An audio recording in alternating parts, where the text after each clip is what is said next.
Welcome everybody to our this week's episode.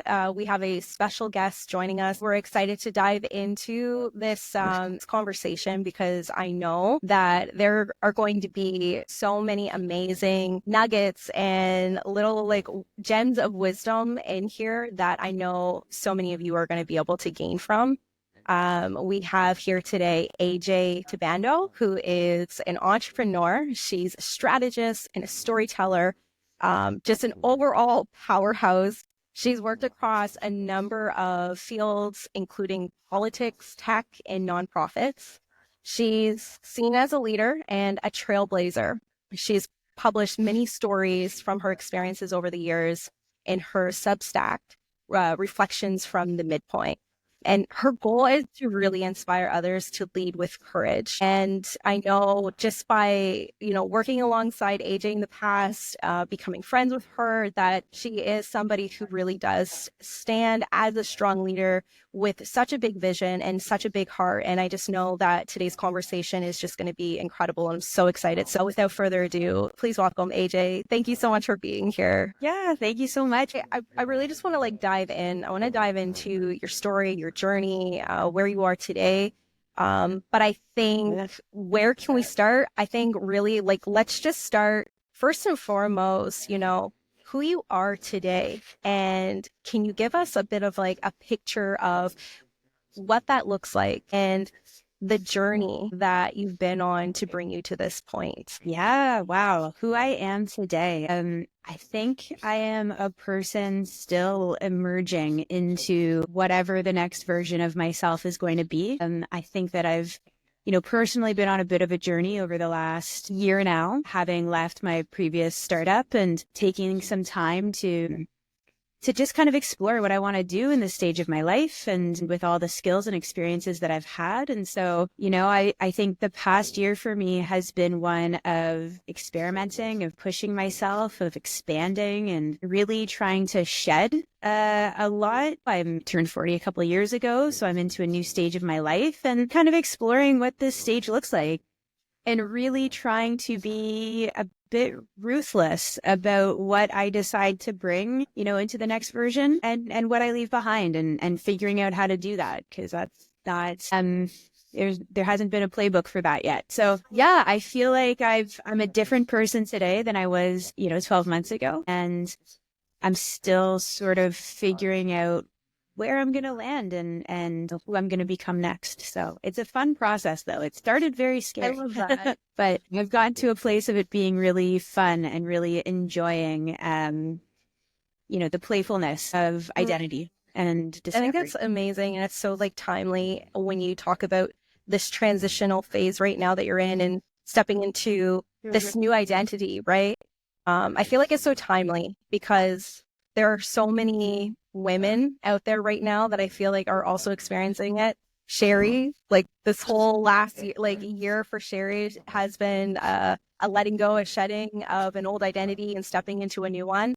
And something that really stood out to me in your reflections to midpoint and your Substack, AJ, of all the stories, the personal stories of your, your lessons and your growth that you've gone through in your journey, there was one that really stood out, and that was you building an organization because you had this vision. And knowing that I know your story, right? But the vision that you held and the work and the resilience and the dedication that went into that.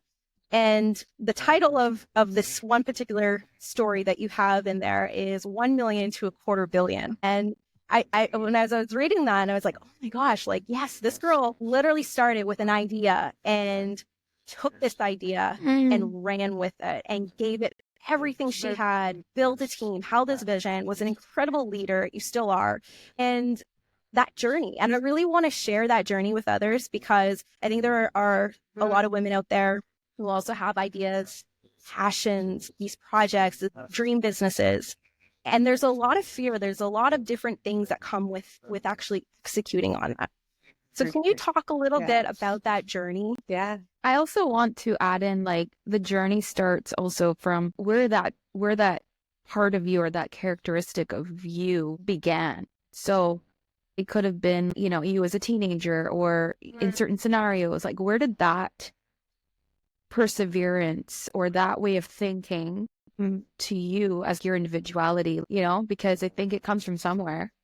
Definitely. Yeah. Well, so, I mean, I think, you know, it's funny. It took a really, really long time to be comfortable with calling myself an entrepreneur. I think, and I still, to be honest, you know, I use it because it's like obviously I've built things now. You know, I'm not going to be sort of too cute for that, but like, but it still is a title that I don't know that it fully feels. I feel like I'm wearing someone else's jacket when I put it on, you know. And there's probably a whole bunch to unpack there, but you know, so all that to say, some people start these stories by being like, you know, I was an entrepreneur since I was a kid. Like, you know, I was that kid that was always figuring out how to, you know, mow someone's lawn to make a buck, or, you know, like selling pencils at recess or whatever. I was not that kid. I was always like, you know, the kid who like wanted to help people. Like I was like a little community organizer, and that was more of what I was drawn to. And so you know, when I kind of decided to make the jump into building a startup, it didn't feel natural, but it felt like something compelling. Like I really wanted to see what I could do. And that, I think, that idea of like, I want to see if I can do it, that is something that sort of came from a really young age of feeling like I had a lot that I was capable of, and I wanted to push my potential forward. So whether that was, you know, like going and traveling from a young age, moving out of the house to, you know, the other side of the country, and, you know, whether that was jumping into jobs that felt overwhelming, it was always this idea of like, can I do it? Right? Like, let's see if I can do it, you know? And then every time when you do that and you have these little like tests of yourself and you're just like, fuck it, I'm going to try. And then you do it, you're like, oh shit, I did it. What else can I do? Right? And so that was really like the mindset that brought me into becoming an entrepreneur, was not this sense that like I, you know, I was destined to build business or anything like that. It was just like, I have this idea of a thing I want to build, and like, fuck it, I'm going to try, you know? Yeah. But that was it. It was, and you know, I've written another story that was about, I think the title's Get Caught Trying, because that was really it. It was like, let's just give it a shot. That was that, you know, that was the mindset that I brought into it. And I, you know, I did have exposure to entrepreneurship, you know, when I think back to it, like my dad's, you know, he worked at a university for many years when I was growing up in the finance department. And then when I was a teenager, he decided to quit and start his own business. And you know, I kind of watched him do that. And it was funny because it was in project management, which he was not a project manager, but he was like, I think I'm good at this. So yeah, I'm going to start a project management business. And he started taking these project management courses as he was taking on contracts to run projects. And I remember sitting at the you know, our dining room table one night. I was doing homework and he was doing homework, and we were talking, and I was like, Dad, what are you doing? You don't know how to be a project manager, and yet you're like taking on jobs to be a project manager. Like, how do you know what to do? And he was like, I don't need to know how to do everything. I just need to stay one chapter ahead of the work. And I was like, huh. And it was like, I need to know what's going to happen next before the job needs me to do the next thing.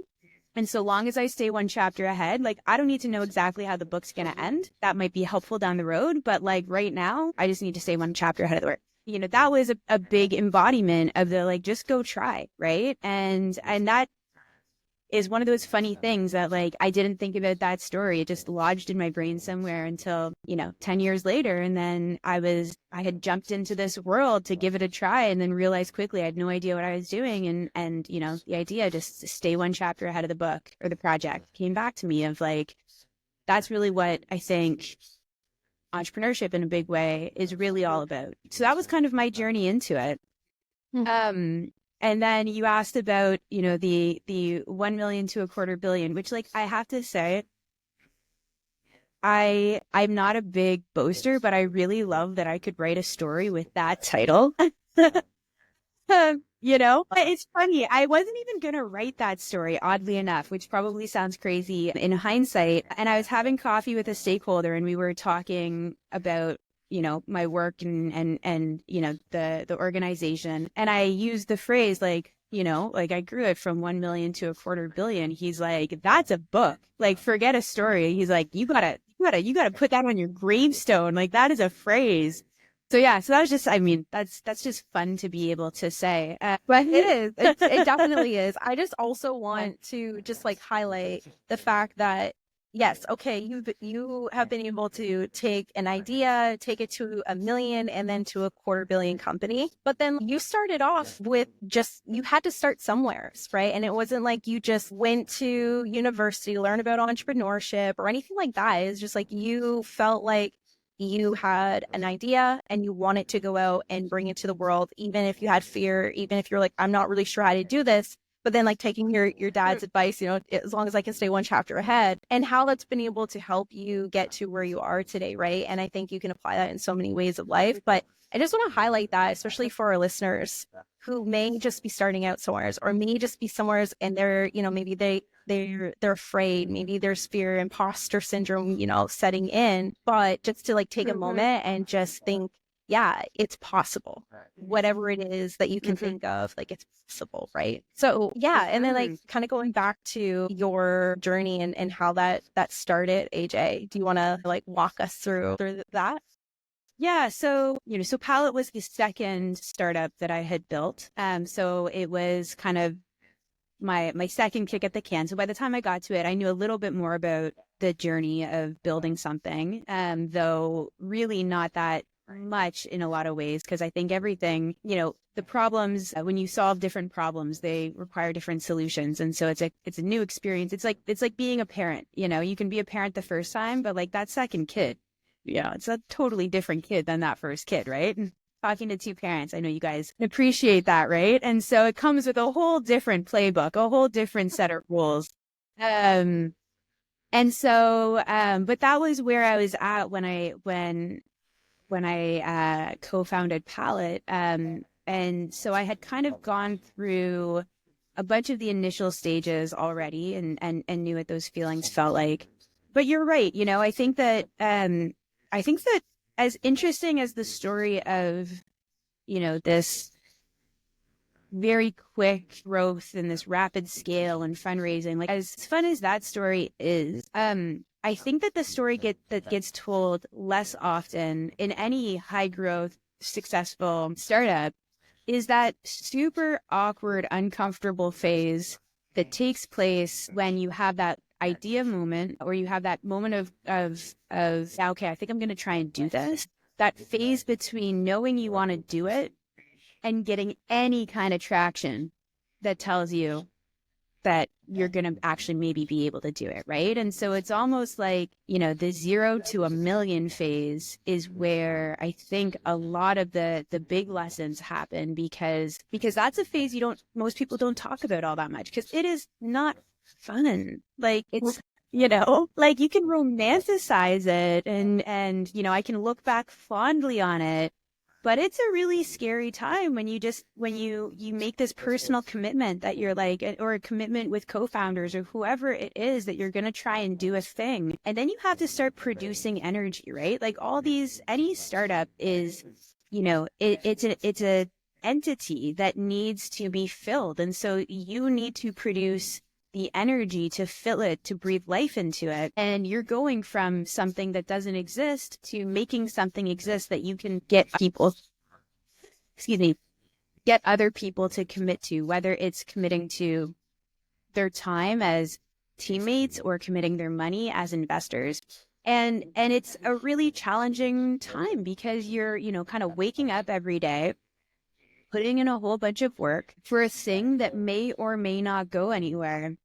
And, I've used this analogy before. You've probably heard me say it, Whitley, of in that early stage, it's like every day you are digging a tunnel and you wake up and, you go down into the tunnel and you pick up your axe and you just start chipping away at the tunnel and then you finish your work for the day and you go home and then you wake up the next day and you go do the exact same thing. And what's hard about it isn't the monotony of, or that the burden of doing the same work every day. It's about you don't know how close you are to breaking through onto the other side. So every day you're chipping away only on the faith that at some point this effort is going to crack something and you'll see light come through. But you have no real way, you can kind of feel like, okay, I feel like maybe I'm getting closer, but usually what'll happen is there'll be a bunch of times where you feel like you're getting closer and then something will happen and you're like, oh shit, I'm back at the beginning again. And that can be so grinding, right? And so, but that's what that phase feels like. And then, and then you finally break through and you get that first investment or you get whatever that for the first sale, whatever that might be. And then you're like, okay, it's a thing, and then a whole different kind of job. Then you need to learn how to drive a bulldozer and start, moving heavy earth. And it's like the job changes, right? And it doesn't get easier, but it becomes different because now at least you have some resources or whatever it is. Because we were building something that was trying to solve a whole bunch of social problems as well as just create value in different ways. I knew it was going to take a long time to get the model right, to get the funders in place because we were trying to work with government. That always takes a long time. There was no clear sort of path. We had to kind of create the path for getting people to fund us. And so I knew it was going to take time. But then, once we hit the other side and cracked into light, then it got really exciting. And it was like a huge relief. There was a release of just, we can get out of this stage. I can get out of this stage. Like I was really getting to a point where, I have a lot of perseverance. I have a lot of faith, but also like I'm a very logical person. And you hit a point where you're just like, okay, I don't actually want to dig tunnels my whole life. So if we're not going to break through at some point, I got to call it, right? And so there was a huge sense of validation that, all of these instincts and all of this intuition that led to pursue this were valid because up until that point, it wasn't, there was no clarity on whether this was actually really all that good of an idea, right? And just a belief, right? Almost like it was just a belief for you. Like, you went through the journey of like, you had this idea.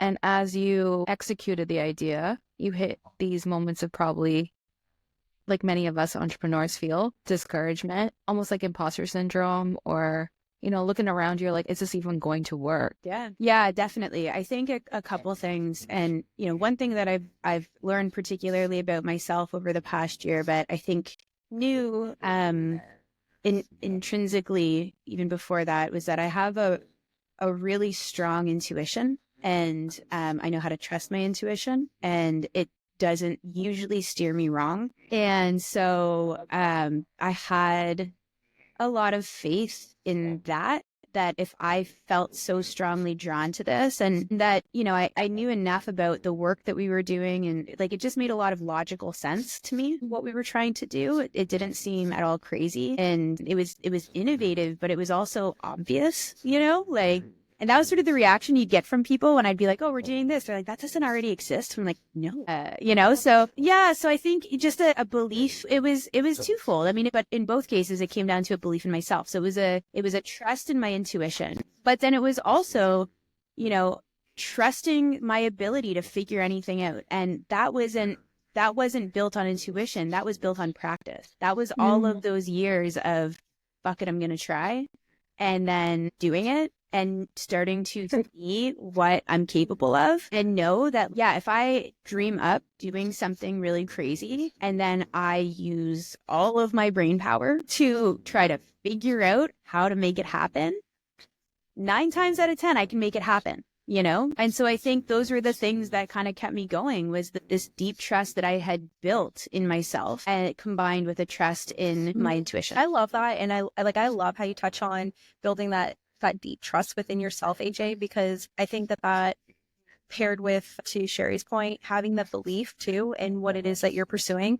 But for anyone who is listening and, maybe they're still learning to cultivate that trust, maybe they don't have that full trust in themselves. Maybe they don't have that full belief in themselves yet. How can they start to develop that belief for themselves? How can they start to develop that self-trust or that trust in themselves? Yeah, it's a great question. And I think everyone's a little bit different in how they might go about it. When I think back to where I really started to build that sense early on when I was younger, it was through traveling, and not necessarily, exotic, big, giant trips, although I did many of those. I kept pushing myself over the years to do that. But it was putting myself in unfamiliar situations and then watching myself figure out how to get through them. And I think that it's, you don't build trust through self-talk. Like, that's important. But like, you can't talk yourself into believing you're capable of doing things. You have to go do things and then watch yourself succeed at them. And that doesn't mean you're not going to hit barriers. The point is to hit those barriers and then realize you can navigate through them, that you can deal with unexpected things that scare you and still figure it out. And I think that it's by putting yourself in unfamiliar or uncomfortable situations and then deal with them, and watch yourself deal with them and trust yourself to deal with them, that's how you really start to build that sense of trust in yourself. And so that was for me, travel. When I think back to it, it led to big world trips and backpacking trips and all those things. But I think it started with going away to different areas of the country or different places, even different neighborhoods, like just whatever it is to you in your life. Like, what's somewhere you would never usually go, right? What's something you would never usually do? Go do that thing and then see how you react to it. And then when it gets hard, keep navigating it, and really push yourself to see what you're capable of in whatever framework that's meaningful to you. Yeah. Whitley and I were talking about perfectionism a lot, like how, if you focus too much on being perfect, you're not going to make the mistakes, and you have to make the mistakes. And it's something I heard the other day, and it said, make mistakes quickly, just make them. Because that's how we learn, and that's how we grow, and that's how we know our capabilities, how we overcome things, because our life experience is something that we have to learn from. Everything we've gone through in life has taught us how to get over something, or to be resilient in some sense, whether it just be as a toddler getting up and walking. We look at our lives as various bumps in the road. So perfectionism is something that, prevents us from seeing our own capabilities. And I think it's important that we make those mistakes. Like you said, do the thing, get out of the comfort zone, travel. Because when you do travel, you see the world so much differently. You see how people work differently. Spread your perception of what the world is like instead of sitting in your own bubble. Because you can get in your own head when you start doing something. And we all know this as entrepreneurs. Being by ourselves is lonely sometimes. Kind of get out there, see what other people are doing, what mistakes they're making. I think the perfectionism piece is just such an important thing to touch on, and was a big challenge for me, especially when I first jumped into building my first startup, and I had no idea what I was doing. And what was interesting about that was that I had just come out of spending 6 years working as a political staffer, where, I grew very quickly. I became quite successful and respected in my work. And I knew it. Like, I was just good at it, and like, people turned to me for answers. And like, I was the person, I'd walk into a room and everyone would be like, okay, she'll figure it out. Like, I had that kind of vibe about it, because I knew it. I knew how it worked. And then I jumped into this startup world of building something, and I knew nothing. And like, in hindsight, I'm just like, what was I thinking?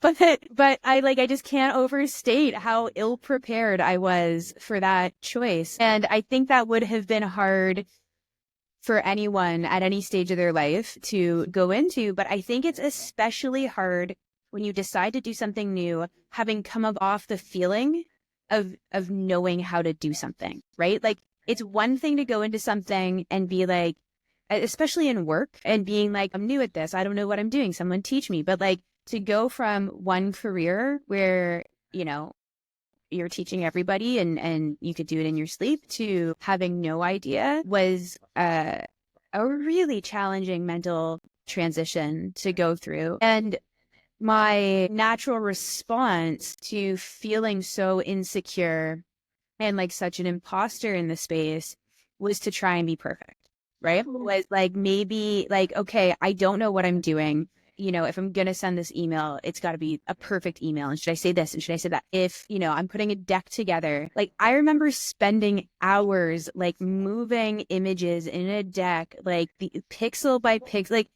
you know, the smallest tweaks, because I was like, it's got to be perfect before I hit send.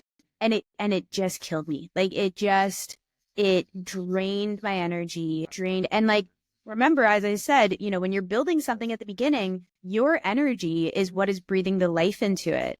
And so you need to be putting all of your energy to be able to move through that phase quickly. You need to be really giving all of that energy into sort of productive, creative work. It can't be siphoned off by, you know, staring at a screen for 3 hours, being like, well, if I increase this image by this much, and then I move a little more white space here. Now, you guys are laughing, and I feel like you probably have slipped into this many things, right? Like 100%. We all get into it because we're like, but maybe if, you know, the image is perfect, this pitch deck will land or whatever. Yeah. And so I really kind of got into this trap, and I could just feel myself like physically withering. And I came across a phrase that resonated at the time, and I'm sure you guys have heard it, and really, you definitely heard me say this before, is done is better than perfect. And it became my mantra.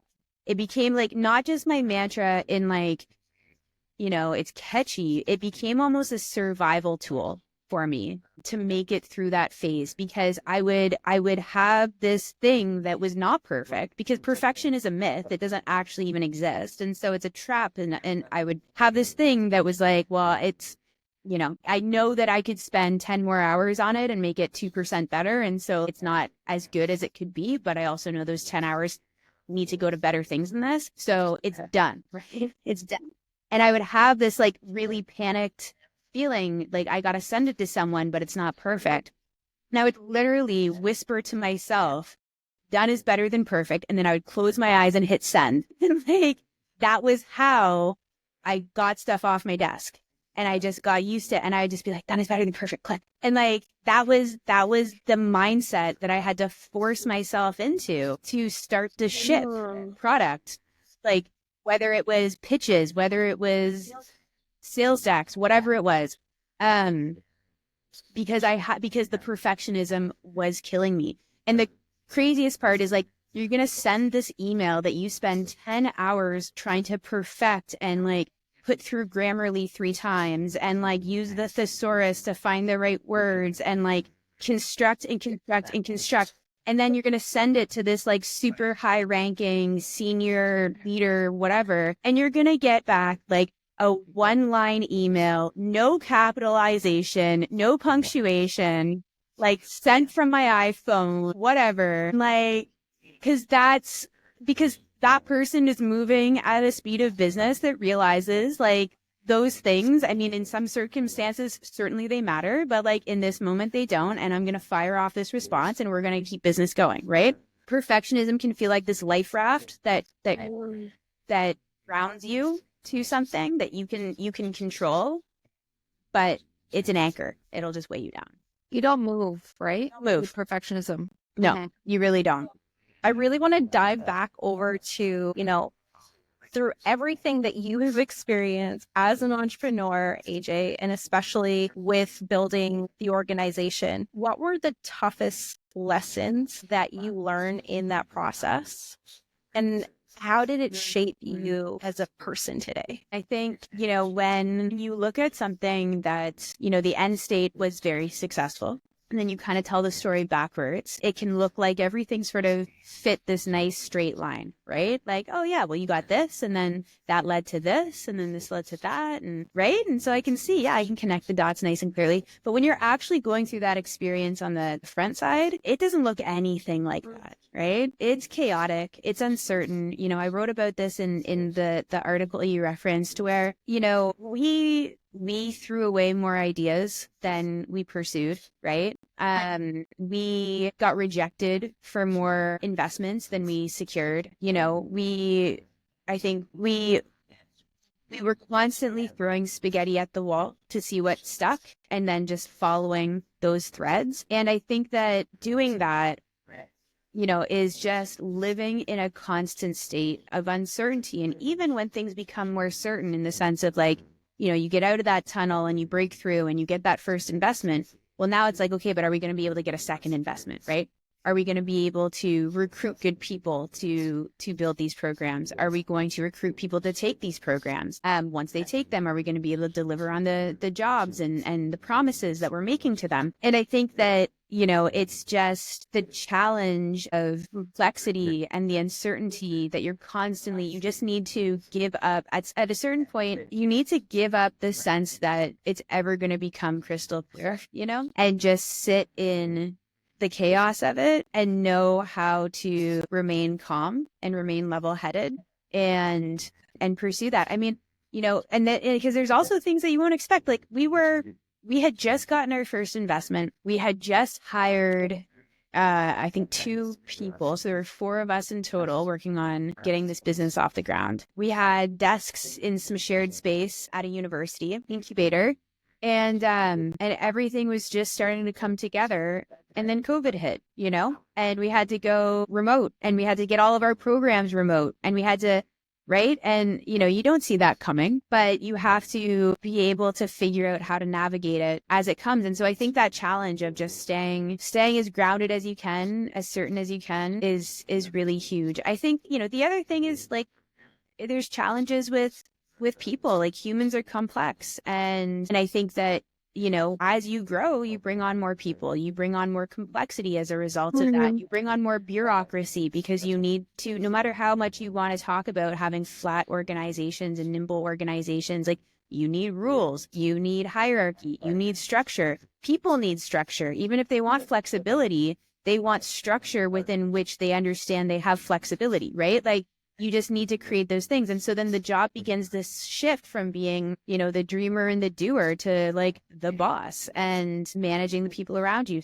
I think some of those challenges of just constantly reinventing yourself for the moment and yet also not knowing exactly what the moment is calling you for because you don't know how it's changing. Those were always some of the biggest challenges. And I always just focused on, if you hire good people and you nourish those people and you inspire those people and they all really understand what the job is, then that will help navigate all the other bumps that inevitably come through that. I love that. And I think when you talk about hiring good people, nurturing those people, inspiring those people, and I can say like firsthand that I have gotten to experience your leadership and how you lead. And like, I just know so many people who love you so much, AJ, and just like, they have your back. They look up to you. And I think that that's what good leadership does. I think that's what good leaders do. They care about their people so much that, when they move on or you move on, that they still care, right? Like they still, right? So yeah, I think that goes a lot. And that's probably been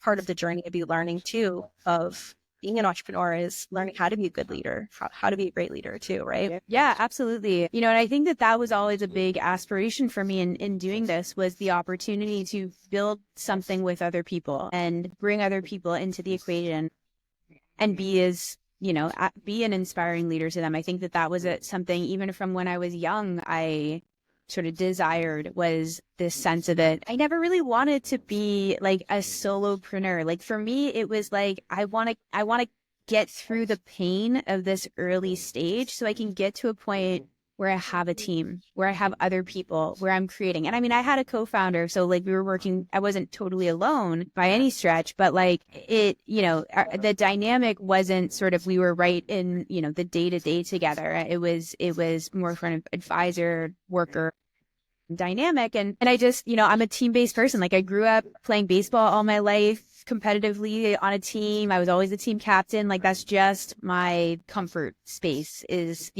being with others. And so, for me, a lot of the fun really started once we got some money, and like, yeah, that's cool. But like, and we're building a product, but it was like building the people was such a great part of that, and such a reward for everything else that came kind of before it. So walk us through that journey, AJ, of like afterwards. So everything's great, built this empire, I would say, right? Your idea came to life, like you did that, right? Walk us through the journey of AJ then and the AJ now. I think it was, we built this hugely successful thing. And then, sometimes the universe calls you in and sometimes the universe calls you out. And so it was time to move on this time last year. In hindsight, I think that there was a real gift to the moment, because as I left, it was having accomplished this huge shift of taking it from that kernel into this national organization, and really achieving this vision, and leaving behind a legacy of such an incredible group of people. The journey that I've been on since then is really figuring out who I am. I think you guys can appreciate, and anyone out there who's built anything can appreciate, it really can consume you, right? Especially depending on how you start and where you start from. When I started Palette, it really became a core part of my identity. There was a lot of attachment within it in terms of my sense of self. And if you were to ask me when I was in the midst of it, how do you define success for yourself? I would have told you all the things we're trying to achieve at Palette, right? Because I didn't know how to separate those things. I was so getting to scale was such a sense of personal achievement for me, as well as the organization. And so when I left, really starting to unpack and unwind that, of saying, okay, but like without this thing, who am I? And it was, I work with a coach. I described it to her. It never felt like a crisis for me. It never felt like no, I don't know who I am, but it was like an opportunity. It was like a realization that this thing had maybe taken on a little bit more of a role in my life than was healthy, frankly, at a certain point. But either way, there was now a space to be filled. And what I really knew right away in the midst of everything was that I didn't really want to rush to fill it. I think that it's so easy to fall into this mindset or this sense that if we're not working, if we're not productive, if we're not building, if we're not hustling, if we're not grinding, who are we? And it's like, I don't want to do any of those things and then figure out who I am. Because I've been doing those things for 15 years now, whether it was through entrepreneurship or through being a staffer. I just want to sit in this space and see what starts to come up, and allow the space for whatever this is to emerge and see what starts to come. And so that's really, what I did for almost 9 months. And I kind of knew. It was funny too. It was in January and I left, and I was like, September, I'm going to know what I'm supposed to do next. And I remember my husband being like, why? And I was like, I don't know. Like that. I just will. And I was like, it takes 9 months to like form human life, right? Why not? I'm rebirthing 9 months. That's my dad, like my mom's project planner DNA coming down into me. So I was like, until then, I am going to give myself permission to just be. And then, but not in a like complacency, in a like whatever comes up, I'm going to follow it, without expectation. So that's kind of been, one of the things that bubbled up right away and had actually started to kind of come up for me in the year prior, was this really strong desire to write and to capture. I had just accumulated so many stories and so many thoughts and perspectives and different things over the years. And I really wanted to share them. I felt really like compelled to share them. And I'd never written like that before, ever, publicly or not. And so, but I was like, okay, that's what I'm going to do. I'm going to go be a writer, and see what the heck that means. And capture these things. And it was one of the most interesting experiences, because coming back to what I said about, are you creating art or are you creating commerce? This was the first time I had ever done something that I came to see as artistic. That I came to see as being a thing that I was just creating for myself. And there are two books that I read that really helped me mentally reorient myself into that mindset. One was The Creative Act by Rick Rubin, and the sort of the art commerce phrasing is taken from him. I heard him say that on a podcast, and that was like a light bulb moment for me of being like, that's what I'm doing. Because when I was like, I need to write, and I'm like, well, am I trying to write a book? Who am I selling it to? Who wants to read it? And it was like, no, I'm creating a piece of art, and my only job is to make it as authentic to what I want it to be and bring it into the world. And that's the only thing that matters. So that was a really sort of powerful reset for me, for a person who had only, when I look back, whether it was in politics or whether it was in entrepreneurship, it was always about what does the customer, what does the voter, what does the stakeholder want, right? And so this was the first time I had ever said, well, what do I want to create? And that was really powerful. And then the other book was The Artist's Journey by Stephen Pressfield. And it was really fascinating. And it really like spoke to the moment of life that I was in, because it talks about how, you go through life, we all live these lives that you can map against a hero's journey, if you're familiar with that sort of narrative framework. But then at some point, your hero's journey ends, and then the next phase is an artist's journey. And it's where you take everything you learned from that hero's journey and use it to create something new in the world. And so that was like, I was like, is this a mirror to my life right now? Like it was kind of crazy, how I came across that book, and it just so perfectly spoke to the moment that I was in. But, and so I really gave myself permission to do those things. And then when I wrote out my stories and took the time to do that, it was probably the most cathartic thing I ever could have done, because it really allowed me to take stock of this life that I've lived so far, see it so clearly, see all these things I had accomplished and learned, but then also let it go, let it live outside of me, so I could choose the pieces that I wanted to keep with me and the pieces that I wanted to release. And that, it wasn't, that it's always going to be a part of me, but now it also lives outside of me. And that it brings a lightness, I think, to where I'm at. So yeah, like I said at the beginning, I'm emerging into something else. I got rid of a whole bunch of stuff. I got like blank space on the inside, and I kind of have, it's been more than 9 months now, and I, have started a few things, and I have a pretty clear idea now of where I think I want to go next. Great. Yeah. I just got goosebumps because you explained how you went from this evolving, let's just say caterpillar into a butterfly metamorphosis. And it's such a beautiful thing because you take what you learn and it's uncomfortable going through those transitions, but you take everything that you've learned and you apply it, or you leave some, you let some go, right? And I can so relate. I think Whitley can relate too. I think all women can relate to that, because there's so many phases in our lives that we don't understand why they're happening until later. Yeah.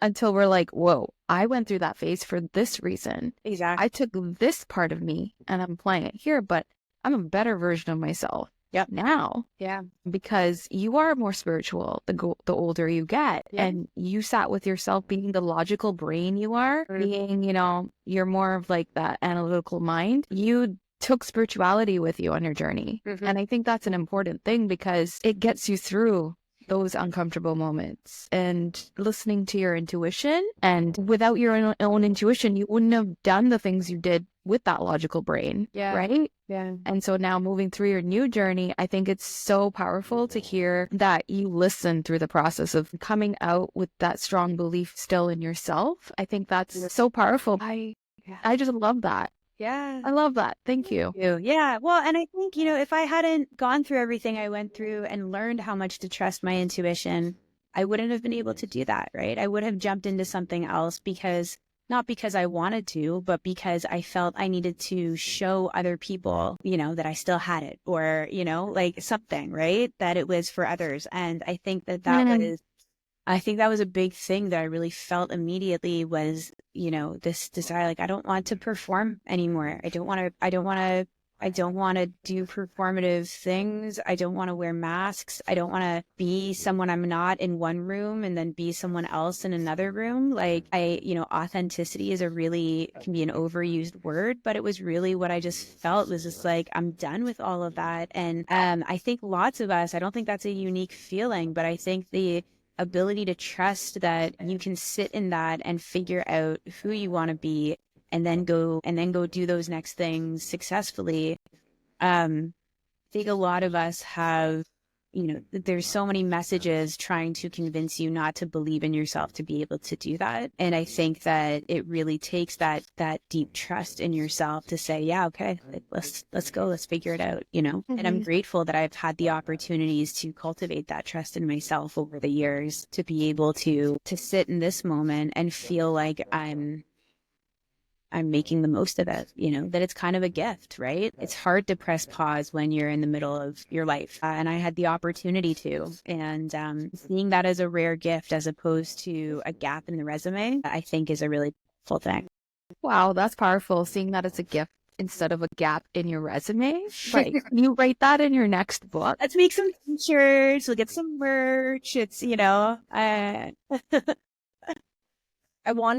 I know that you have a series of we'll say short stories of your experiences, and it's reflections from the midpoint. So that's a project that you've already birthed out into the world. It's already out there for people to go out and read. But I'm really curious to share, what are some of the other things that you're up to right now that you can share with our listeners? Yeah, I mean, I think that was, me dipping my toe into putting my voice out there, and it's been a lot of fun. And so I'm just going to keep kind of wading into that pond a little bit. So I'm actually writing a book right now. I'm still in the very early stages of it, but the idea is around how to navigate this midpoint of life. And partly it's stories of my experience of this past year and how I've worked through them, but also strategies. Of course, I'm a strategy person. I can't help it.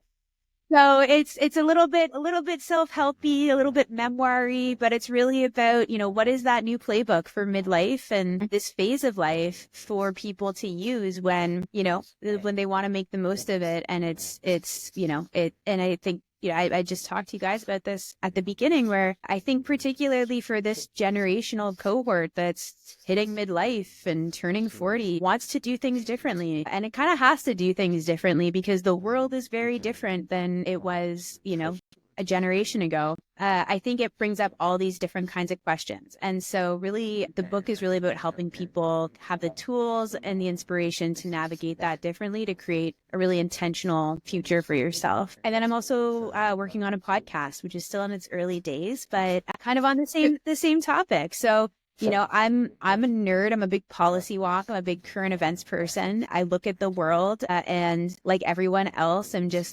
overwhelmed by everything that's happening, but really fascinated by the fact that when everything is changing, anything is possible. And I think it's a really interesting moment of transition that the world is in right now. And I think when you layer onto that, this very interesting moment of personal transition that a new generation is entering into right now, a generation that has particularly been focused on cycle breaking and change making and leaving things better than we found it, because it does not seem that things will be left better than it was for us. I think there's a connection to be made there. And so the podcast will really be about interviewing people who are both going through this moment of transition in their personal lives, but are experts or leaders or thinkers on some of the big issues happening in the world right now, and how we both think about these moments of transition from the perspective of action and being able to harness our power to do something, and how we reflect on that personally in our own lives and how we navigate that future forward.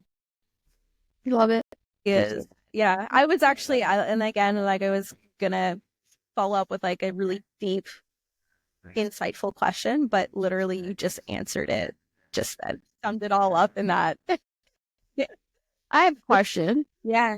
If you had one message to give to your younger self, what would that be? Go for it. Did it though? Yeah. I know, but like, it's true, I guess. Buy real estate, my most practical answer. Well, it's cheap. Yeah. I think about all the crazy shit I spent my money on that I could have put it towards a down payment 20 years ago. You know what? I have no regrets. I think just go for it. I mean, yeah, I went for a lot, and I also held myself back on other things too that I know about, you know. And even when I was going for things, I think maybe go for it, but like trust yourself. Like just really trust that you have everything you need to do the thing you want to do and you're capable of it. You know, I came across a quote the other day that has just really lodged itself into my brain that said, you wouldn't have been given the vision if you weren't capable of achieving it. And I think that's so powerful because we so often, you know, have these big ideas and these senses come into us about what we should be doing. And we think you know, our ego tells us that we're creating these ideas. But I think that when you imagine it as, you know, and this is what some of the books that artistry books that I was talking about talk a lot about, this idea of like the source energy or this broader energy of, you know, this sort of creative collective mind. And the artist is just sort of tapping in and bringing these ideas, but you're the portal through which they become created. And I think when you see yourself as that it's not about you. You're being given an idea whose time has come and you're going to be given it because you're capable of doing it. Like that changed everything for me. And I wish that I had that sense when I was younger that, you know, these ideas are a gift to me to bring in. So don't stress whether you can do it or not, or, you know, am I the one? Am I being arrogant thinking I can do this? Or, you know, all the second guessing nonsense that we all do ourselves. And it's like, no, like I've been given this idea, and the reality is, and this is again something that comes up in some of these books, is like, you know, oftentimes you'll have an idea for something, and if you don't act on it, you know, all of a sudden it'll pop up somewhere else that somebody else did it, and because that idea's time has come, you know, it's going to come through someone, and so it may as well be you. If you've been given the thought, pursue it. Yeah. If you don't take the action, you're not going to know. You can write down your vision, you can write down strategies, you can write down how you're going to build this thing, but the universe has different plans. The universe is going to make it how it knows it's working for you, not what you think is going to work for you. So I trust and believe that whatever you're doing, whatever we're doing is working faster because we are listening, because we're not doing the hard work. It's basically guidance from source and universe, you know? Totally. And I love that. You're speaking, I just realized you have a sign behind your head that says trust in the universe. So you 100%, you know. See, there's your sign. I just gave you a sign for my sign. That's the sign. Yeah. So good. I never noticed that before. This is fantastic. AJ, thank you so much for such a great conversation. I feel like you touched on so many like really good points, and I was actually taking notes too. I was like, yeah, that's so good. That's so good. I don't have any other like questions. I feel like we covered so much. I feel like you shared a lot today too. And like, I just want to say thank you. Like, we appreciate you so much.